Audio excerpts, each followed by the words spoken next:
Hello friends, this is Basdeep Panda. Welcome to Master of English. Pile education ର MCQ. Most probable question set to ପୁଣି ଥରେ 35ଟା ପ୍ରଶ୍ନ ଆଲୋଚନା କରିବା এই ଭିଡ଼ିଓରେ। ତ ତମମାନଙ୍କୁ ଯଦି ଭିଡ଼ିଓ ଗୁଡ଼ିକ ଭଲ ଲାଗୁଛି ପିଲେ ଚ୍ୟାନେଲକୁ ସବସ୍କ୍ରାଇବ୍ କରିବା ପାଇଁ ଭୁଲିବ ନାହିଁ। ଭିଡ଼ିଓଟିକୁ ଲାଇକ୍ ଆଉ ସେୟାର କରିଦେବା ଯାହାଫଳରେ ଏଇଭଳିଆ ଭିଡ଼ିଓ ଫର୍ଦର ତମମାନଙ୍କ ପାଇଁ ତିଆରି କରିବା ପାଇଁ ମୋତେ ଇନ୍ସପିରେସନ୍ ମିଳିବ। ତାହେଲେ ପିଲେ ବିଳମ୍ବ କରିବା ନାହିଁ।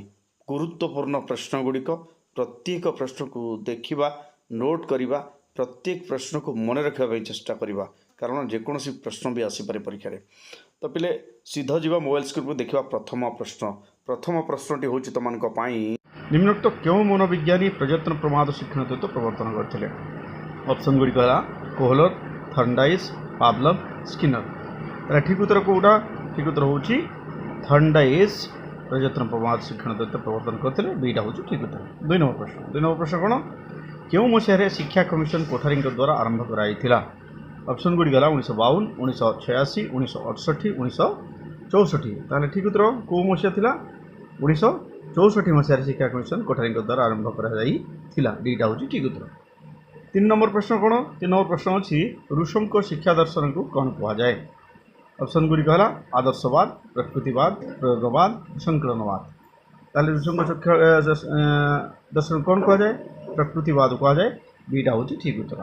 4 ନମ୍ବର ପ୍ରଶ୍ନ ହେଉଛି ଇକୋ କ୍ଲବ୍ କାହା ସହିତ ସମ୍ପର୍କିତ? ଏ ପରିବେଶ ଶିକ୍ଷା, ବି ଜାତୀୟ ସଂହତି, ସି ବୃତ୍ତିଭିତ୍ତିକ ଶିକ୍ଷା, ଡି ଜନସଂଖ୍ୟା ଶିକ୍ଷା। ତାହେଲେ 4 ନମ୍ବର ପ୍ରଶ୍ନର ଠିକ୍ ଉତ୍ତର ହେବ ଇକୋ କ୍ଲବ୍ଟା ପରିବେଶ ଶିକ୍ଷା ସହିତ ସମ୍ପର୍କିତ। ଏଇଟା ହେଉଛି ଠିକ୍ ଉତ୍ତର। ପିଲା ଦେଖିବା 5 ନମ୍ବର ପ୍ରଶ୍ନ। 5 ନମ୍ବର ପ୍ରଶ୍ନ କ'ଣ ଅଛି? ବନବିଦ୍ୟାଳୟକୁ ଗୋପବନ୍ଧୁ କ'ଣ ଭାବେ ଆଖ୍ୟାୟିତ କରିଥିଲେ? ଏ ବିଦ୍ୟା ମନ୍ଦିର, ବି ସରସ୍ୱତୀ ମନ୍ଦିର, ସି ମଣିଷ ତିଆରି କାରଖାନା, ଡି ବୃତ୍ତି ଶିକ୍ଷା ବିଦ୍ୟାଳୟ। ତାହେଲେ କ'ଣ କହୁଥିଲେ ଗୋପବନ୍ଧୁ? ୟେସ୍, ତାକୁ ମଣିଷ ତିଆରି କାରଖାନା ବୋଲି କହୁଥିଲେ। ସେଇଟା ହେଉଛି ଠିକ୍ ଉତ୍ତର। 6 ନମ୍ବର ପ୍ରଶ୍ନ କ'ଣ ରହିଛି? ଗରିଷ୍ଠକ ନିର୍ଣ୍ଣୟ କରିବାର ସୂତ୍ର ହେଉଛି ଡ୍ୟାସ୍। କେଉଁଟା? 3 ଗୁଣନ ମଧ୍ୟମାନ ବିୟୋଗ 2 ଗୁଣନ ମଧ୍ୟମା। ଅପସନ୍ ବି ହେଲା 3 ଗୁଣନ ମଧ୍ୟମାନ ଯୋଗ 2 ଗୁଣନ ମଧ୍ୟମା, ସି 3 ଗୁଣନ ମଧ୍ୟମା ବିୟୋଗ 2 ଗୁଣନ ମାଧ୍ୟମାନ, ଡି 3 ଗୁଣନ ମଧ୍ୟମା ଯୋଗ 2 ଗୁଣନ ମାଧ୍ୟମାନ। ତାହେଲେ ଠିକ୍ ଉତ୍ତର କେଉଁଟା ହେବ? ଠିକ୍ ଉତ୍ତର ହେବ ସି 3 ଗୁଣନ ମଧ୍ୟମା ବିୟୋଗ 2 ଗୁଣନ ମାଧ୍ୟମାନ ହେଉଛି ଗରିଷ୍ଠକ ନିର୍ଣ୍ଣୟ କରିବାର ସୂତ୍ର। 7 ନମ୍ବର ପ୍ରଶ୍ନ କ'ଣ? ଅନ୍ଧବିଶ୍ୱାସର ବଶବର୍ତ୍ତୀ ହେବା କେଉଁ ଶିକ୍ଷଣ ତତ୍ତ୍ୱର ପର୍ଯ୍ୟାୟଭୁକ୍ତ? ଅପସନ୍ ଗୁଡ଼ିକ ହେଲା ଏ ପ୍ରଯତ୍ନ ପ୍ରମାଦ ତତ୍ତ୍ୱ, ବି ଅନ୍ତର୍ଦୃଷ୍ଟି ଶିକ୍ଷଣ ତତ୍ତ୍ୱ, ସି ଶାସ୍ତ୍ରୀୟ ଅନୁବନ୍ଧନ ତତ୍ତ୍ୱ, ଡି ବ୍ୟବହାରବାଦ ତତ୍ତ୍ୱ। ତାହେଲେ କେଉଁଟା ହେବ ଠିକ୍ ଉତ୍ତର? ଠିକ୍ ଉତ୍ତର ହେଉଛି ସି ଶାସ୍ତ୍ରୀୟ ଅନୁବନ୍ଧନ ତତ୍ତ୍ୱ। 8 ନମ୍ବର ପ୍ରଶ୍ନ କ'ଣ ପିଲେ? ନିମ୍ନଲିଖିତ ଗୁଡ଼ିକ ମଧ୍ୟରୁ କେଉଁଟି ଆନ୍ତଃ ଅଭିପ୍ରେରଣାର ଏକ ଉଦାହରଣ? ଏ ପ୍ରଶଂସା, ବି ପୁରସ୍କାର, ସି ପ୍ରତିଯୋଗିତା, ଡି ଆଗ୍ରହ। ତାହେଲେ ଠିକ୍ ଉତ୍ତର କେଉଁଟା ହେବ? ଠିକ୍ ଉତ୍ତର ହେବ ବି ପୁରସ୍କାର। 9 ନମ୍ବର ପ୍ରଶ୍ନ କ'ଣ? ପ୍ରଯତ୍ନ ପ୍ରମାଦ ଶିକ୍ଷଣବାଦର ମୁଖ୍ୟ ଦୁର୍ବଳତା କ'ଣ? ଅପସନ୍ ଗୁଡ଼ିକ ହେଲା ଏହା ଏକ ଯାନ୍ତ୍ରିକ ପ୍ରକ୍ରିୟା, ଏହା ଏକ ଅତି ସହଜ ପ୍ରକ୍ରିୟା, ଏହା ପଶୁ ଉପରେ ଗବେଷଣା କରିଥାଏ, ଏହା ଏକ ଶାରୀରିକ ପ୍ରକ୍ରିୟା। ଏ ବି ସି ଡି। ତାହେଲେ ଠିକ୍ ଉତ୍ତର ହେବ ଅପସନ୍ ଏ, ଏହା ଏକ ଯାନ୍ତ୍ରିକ ପ୍ରକ୍ରିୟା। 10 ନମ୍ବର ପ୍ରଶ୍ନ ବର୍ତ୍ତମାନ ଦେଖିବା ଆମେ। 10 ନମ୍ବର ପ୍ରଶ୍ନ କ'ଣ ଅଛି? ଜାତୀୟ ସଂହତି ନିମନ୍ତେ କେଉଁ କମିଟି ପ୍ରସ୍ତାବିତ ହୋଇଥିଲା? ଅପସନ୍ ଗୁଡ଼ିକ ହେଲା Sampurnananda committee, Sapru committee, ହାଟକ committee, ଈଶ୍ୱର ଭାଇ ପଟେଲ କମିଟି। ତାହେଲେ ଠିକ୍ ଉତ୍ତର ହେଉଛି କେଉଁ କମିଟି ଗଠନ ହୋଇଥିଲା? ସମ୍ପୂର୍ଣ୍ଣାନନ୍ଦ କମିଟି। ଏଇଟା ହେଉଛି ଠିକ୍ ଉତ୍ତର। 11 ନମ୍ବର ପ୍ରଶ୍ନ। ନିମ୍ନଲିଖିତ କେଉଁ ପତ୍ରିକାରେ ମହାତ୍ମା ଗାନ୍ଧୀଙ୍କର ଶିକ୍ଷାନୀତି ପ୍ରକାଶ ପାଇଥିଲା? ଅପସନ୍ ହେଲା ଏ ସମାଜ, ବି ଦ ହିନ୍ଦୁ, ସି ସମ୍ବାଦ, ଡି ହରିଜନ। 11 ନମ୍ବର ପ୍ରଶ୍ନ ଠିକ୍ ଉତ୍ତର ହେବ ୟେସ୍, ହରିଜନ ପତ୍ରିକାରେ ଗାନ୍ଧୀଙ୍କର ଶିକ୍ଷାନୀତି ପ୍ରକାଶ ପାଇଥିଲା। ଡିଟା ହେଉଛି ଠିକ୍ ଉତ୍ତର। 12 ନମ୍ବର ପ୍ରଶ୍ନ କ'ଣ? ଶିକ୍ଷା ଦ୍ୱାରା ମୁଁ ବୁଝେ ଯେ ମନୁଷ୍ୟ ବା ସମୁଦ୍ରରେ ଯାହା କିଛି ମହାନ ତାହାକୁ ଉନ୍ମେଷ କରିବା ତାହାର ଦେହ, ମନ, ଆତ୍ମାର ସମ୍ପୂର୍ଣ୍ଣ ବିକାଶ। ଏହା କିଏ କହିଥିଲେ? ଅପସନ୍ ଗୁଡ଼ିକ ହେଲା ସି ଅରବିନ୍ଦ, ବି ବିବେକାନନ୍ଦ, ସି ମହାତ୍ମା ଗାନ୍ଧୀ, ଡି ଶଙ୍କରାଚାର୍ଯ୍ୟ। ତାହେଲେ କିଏ କହିଥିଲେ ଏଇଟା? ୟେସ୍, ଏଇଟା ହେଉଛି ମହାତ୍ମା ଗାନ୍ଧୀଙ୍କ କଥନ। ସିଟା ହେଉଛି ଠିକ୍ ଉତ୍ତର। 13 ନମ୍ବର ପ୍ରଶ୍ନ କ'ଣ? କିଏ ହସ୍ତକର୍ମ କୈନ୍ଦ୍ରିକ ଶିକ୍ଷା ଉପରେ ଜୋର ଦେଇଥିଲେ? ଅପସନ୍ ଗୁଡ଼ିକ ହେଲା ଏ ସ୍ୱାମୀ ବିବେକାନନ୍ଦ, ବି ଗୋପବନ୍ଧୁ ଦାସ, ସି ରୁଷୋ, ଡି ମହାତ୍ମା ଗାନ୍ଧୀ। ତାହେଲେ 13 ନମ୍ବର ପ୍ରଶ୍ନ ଠିକ୍ ଉତ୍ତର Yes, D Mahatma Gandhi. 14 number प्रश्न 14 नंबर प्रश्न होउची शिशुर शारीरिक एवं मानसिक प्रस्तुति शिक्षण पई दरकार यह क्यों नियम अटे ए अभ्यास नियम बी फलाफल नियम सी प्रस्तुति नियम डी सांप्रत्य नियम ताहले एटा को नियम अंतर्भुक्त पिलाए एटा होची सी प्रस्तुति नियम। वर्तमान देखिबा 15 नंबर प्रश्न तुम मान मोबाइल स्क्रीन पर अच्छी केउटी मौलिक शिक्षार अन्य अर्थ नुहे ऑप्शन ए नई तालीम बी बुनियादी शिक्षा सी वर्ध स्कीम डी पूर्णांग शिक्षा ताले ठीक उत्तर कोटा हम डी पूर्णांग शिक्षा होची ठीक उत्तर।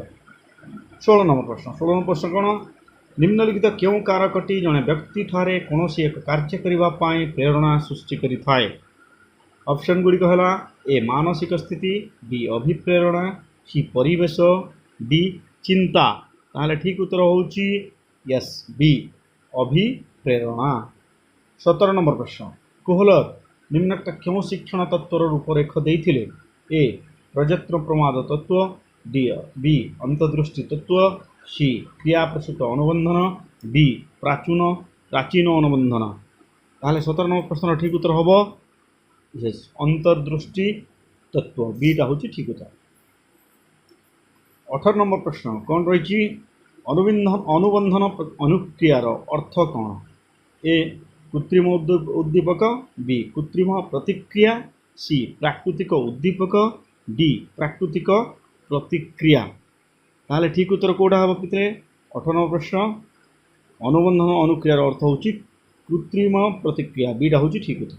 19 नंबर प्रश्न 19 नंबर प्रश्न रही जो आभ्यंतरीण चाप द्वारा व्यक्ति कौन सी कार्य करने बद्धपरिकर हुए अथवा प्रणोदित होता है ताहाकू कौन कहुए ऑप्शन गुड़िक है ए शिक्षण बी बुद्धि सी अभिप्रेरणा डी केउटी नुहे 19 नंबर प्रश्न ठीक उत्तर ताहले कोटा हम यस सी अभिप्रेरणा कहुए। 20 नंबर प्रश्न शिक्षार प्रगतिशील आचरण ग्रहण प्रक्रिया ही शिक्षण बोली किए कहते ऑप्शन गुड़िक है A Crow and Crow B Hilgard C Skinner D Calvin ताहले किए कहते पिले yes it is being told by Skinner सीटा हूँ ठीक उत्तर। 21 नंबर प्रश्न मोबाइल स्क्रीन पर तुम अच्छे शिक्षार 1986 मसीहा कहीं गुरुत्वपूर्ण कहीं ए जातीय शिक्षा नीति बी भारतीय शिक्षा आयोग सी वृत्तिगत शिक्षा डी कलापटा अभियान ताले ए भितर कोटा शिक्षा 1986 मसीहा गुरुत्वपूर्ण बोले यस एक्जाक्टली जातीय शिक्षा नीति 1986 मसीहा गुरुत्वपूर्ण यहाँ हूँ ठीक उत्तर। 22 नंबर प्रश्न शिक्षक छात्र संपर्क को मजबूत करने जीवन नैपुण्य शिक्षार एक कौन ऑप्शन ए सामाजिक उपकारिता बी सांस्कृतिक उपकारिता सी शिक्षागत उपकारिता डी अर्थनैतिक उपकारिता ताहले 22 नंबर प्रश्न ठीक उत्तर कोटा हम यस शिक्षागत उपकारिता सीटा हूँ ठीक उत्तर। वर्तमान देखा 23 नंबर प्रश्न जातीय संहति केउटी एक सह पाठ्यक्रम कार्य हो पारिबो नाही ऑप्शन ए जातीय संगीत गान बी एक धर्मर विशेषत्व वर्णना सी प्रार्थना गान डी विभिन्न स्थान परिभ्रमण ताहले ठीक उत्तर कोटा हम डी विभिन्न स्थान परिभ्रमण जातीय संगति एक सह पाठ्यक्रम कार्य हो पारिबो नाही। 24 नंबर प्रश्न देखिबा आमे 24 नंबर प्रश्न मोबाइल स्क्रीन पर अच्छी तुम वर्तमान भारतर संविधान में केतोटी भाषा स्थानित होईची 10टी 15टी 18टी 22टी ताले वर्तमान केतोटी भाषा आसी पिले यस 22टी भाषा डी होची ठीक उत्तर। 25 नंबर प्रश्न शिक्षा 1964-1966 मसीहा कहीं गुरुत्वपूर्ण ए वृत्तिगत शिक्षार प्रचलन बी मौलिक शिक्षार पुनर्विन्यास सी जातीय शिक्षा नीति प्रणयन डी शिक्षा आयोगर रिपोर्ट प्रदान ताले कौन होता पिले यस शिक्षा आयोगर रिपोर्ट प्रदान पाई 1964-66 मसीहा गुरुत्वपूर्ण डेटा हूँ ठीक उत्तर। वर्तमान देखा 26 नंबर प्रश्न क्यों शिक्षाविद मतरे शिक्षा शरीर मन और आत्मार सर्वांगीन उन्नति को बुझाए option A Gandhiji B Shri Aurobindo, C Gopabandhu, D Rabindranath. তাহলে 26 নম্বর প্রশ্ন ঠিক উত্তর হচ্ছে সর্বাঙ্গীন উন্নতি। কিଏ କହିଥିଲେ ପିଲେ? ଗାନ୍ଧୀଜୀ। ଏଇଟା ହେଉଛି ଠିକ୍ ଉତ୍ତର। 27 নম্বর প্রশ্ন, নিম্নোক্ত କେଉଁଟି ବିଦ୍ୟାଳୟରେ ଜାତୀୟ ମନୋଭାବ ସୃଷ୍ଟି କରିପାରିବ ନାହିଁ? ଏ ଜାତୀୟ ଦିବସ ପାଳନ, ବି ଜାତୀୟ ନେତାଙ୍କର ଜନ୍ମଦିନ ପାଳନ, ସି ସମାଜର ଗଣ୍ଡଗୋଳ ସମାଧାନ କରିବା, ଡି ଜାତୀୟ ଗଣ୍ଡଗୋଳ ସମାଧାନ କରିବା। ତାହେଲେ କେଉଁଟା ହେବ? ଡି ଜାତୀୟ ଗଣ୍ଡଗୋଳ ସମାଧାନ କରିବା ବିଦ୍ୟାଳୟରେ ଜାତୀୟ ମନୋଭାବ ସୃଷ୍ଟି କରିପାରିବ ନାହିଁ। ଡିଟା ହେଉଛି ଠିକ୍ ଉତ୍ତର। ବର୍ତ୍ତମାନ ଦେଖ 28 নম্বର ପ୍ରଶ୍ନ। 28 নম্বର ପ୍ରଶ୍ନ କ'ଣ? ଓଡ଼ିଶାରେ କେଉଁ ସ୍ତରରୁ ପରିବେଶ ଶିକ୍ଷା ଦିଆଯିବାର ବ୍ୟବସ୍ଥା ଅଛି? ଏ ପ୍ରାଥମିକ, ବି ଉଚ୍ଚ ପ୍ରାଥମିକ, ସି ମାଧ୍ୟମିକ, ଡି ଉଚ୍ଚ ମାଧ୍ୟମିକ। ତାହେଲେ କେଉଁ ସ୍ତରରୁ ଅଛୁ? ପ୍ରାଥମିକ ସ୍ତରରୁ ଅଛି। ଏଇଟା ହେଉଛି ଠିକ୍ ଉତ୍ତର। ବର୍ତ୍ତମାନ 29 নম্বର ପ୍ରଶ୍ନ, ସର୍ବାଧିକ ବାରମ୍ବାରତା ବିଶିଷ୍ଟ ଲବ୍ଧାଙ୍କକୁ କ'ଣ କୁହାଯାଏ? ଏ ମାଧ୍ୟମାନ, ବି ମଧ୍ୟମା, ସି ଗରିଷ୍ଠକ, ଡି କୌଣସିଟି ନୁହେଁ। ତାହେଲେ 29 নম্বর প্রশ্নর ঠিক উত্তর হব সর্বাধিক বারম্বারতা বিশিষ্ট লব্ধাঙ্কକୁ গরিষ্ঠক কুହାଯାଏ। সিটা ହେଉଛି ঠিক উত্তর। 30 নম্বর প্রশ্ন, ବିଭିନ୍ନ ତାରତମ୍ୟ ଏବଂ ବୈଷମ୍ୟ ସତ୍ତ୍ୱେ ଲୋକମାନଙ୍କ ମନରେ ସମପ୍ରାଣତା ସୃଷ୍ଟି କରିବାକୁ କ'ଣ କୁହାଯାଏ? ଏ ସାମାଜିକ ଏକତା, ବି ଜାତୀୟ ସଂହତି, ସି ଆନ୍ତର୍ଜାତିକ ବୁଝାମଣା, ଡି ଜାତୀୟ ଏକତା। ତାହେଲେ 30 নম্বর প্রশ্ন ঠিক উত্তর হব য়েস, ତାକୁ ଜାତୀୟ ସଂହତି କୁହାଯାଏ। ବିଟା ହେଉଛି ଠିକ୍ ଉତ୍ତର। 31 নম্বর প্রশ্ন ଦେଖିବା ପିଲେ, ପରିସଂଖ୍ୟାନ ଷ୍ଟାଟିଷ୍ଟିକ୍ସ ଶବ୍ଦଟି କେଉଁ ଲାଟିନ୍ ଶବ୍ଦରୁ ଆସିଛି? ଅପସନ୍ ହେଲା ଷ୍ଟାଟିଷ୍ଟିକ୍, ବି ଷ୍ଟେଟୁ, ସି ଷ୍ଟେଟସ୍, ଡି ଷ୍ଟେଟସ୍କୋ। ତାହେଲେ କେଉଁଥିରୁ ଆଇଛି ଏଇଟା? ୟେସ୍, ଏଇଟା ହେଉଛି ଠିକ୍ ଉତ୍ତର। ଷ୍ଟାଟିଷ୍ଟିକ୍ ଶବ୍ଦରୁ ଷ୍ଟାଟିଷ୍ଟିକ୍ସ ଶବ୍ଦର ଉତ୍ପତ୍ତି ହେଇଛି। 32 নম্বর প্রশ্ন ଦେଖିବା ପିଲେ ଆମେ, ପରିସଂଖ୍ୟାନ କି ପ୍ରକାର ତଥ୍ୟ ସଂଗ୍ରହ କରେ? ଏ ସଂଖ୍ୟାତ୍ମକ, ବି ବିଷୟାତ୍ମକ, ସି ଗୁଣାତ୍ମକ, ଡି ସଂଖ୍ୟାତ୍ମକ ଏବଂ ଗୁଣାତ୍ମକ। 32 নম্বর প্রশ্ন, তাহলে পরিসংখ্যান কি প্রকার তথ্য সংগ্রহ করে? সংখ্যাত্মক তথ্য সংগ্রহ করে। এটা হচ্ছে ঠিক উত্তর। 33 কোশ্চেন নম্বর 33, 5, 6 ও 7ର ମଧ୍ୟମା କେତେ? ଏ 7, ବି 6, ସି 5, ডি 5.5। তাহলে ঠিক উত্তর কোটা হব পিলে? ঠিক উত্তর হব 6 হচ্ছে ମଧ୍ୟମା। 34 নম্বর প্রশ্ন ଦେଖିବା ଆମେ। 34 নম্বর প্রশ্ন କ'ଣ? নিম্নোক্ত শব্দଗୁଡ଼ିକ ମଧ୍ୟରୁ କେଉଁଟି ପରିସଂଖ୍ୟାନ ସମ୍ବନ୍ଧୀୟ ଶବ୍ଦ ନୁହେଁ ଲେଖ? ଏ ଲବ୍ଧାଙ୍କ, ବି ପୌନଃପୁନ୍ୟ, ସି ସଂଶ୍ଳେଷଣ, ଡି ସମ୍ଭାଗ। ତାହେଲେ ଠିକ୍ ଉତ୍ତର କ'ଣ ହେବ? ସି ସଂଶ୍ଳେଷଣ। ଶେଷ ପ୍ରଶ୍ନ 35 নম্বর ପ୍ରଶ୍ନ ଏବେ ଦେଖିବା ଆମେ। କୌଣସି ଏକ ସମ୍ଭାଗରେ କେତୋଟି ଲବ୍ଧାଙ୍କ ଅଛି ତାହା ଜାଣିବା ପାଇଁ କ'ଣ ବ୍ୟବହାର କରାଯାଏ? ଏ ମଧ୍ୟମା, ବି ଗରିଷ୍ଠକ, ସି ମଧ୍ୟମାନ, ଡି টালি চিহ্ন। তাহলে କ'ଣ ବ୍ୟବହାର କରାଯାଏ ପିଲେ?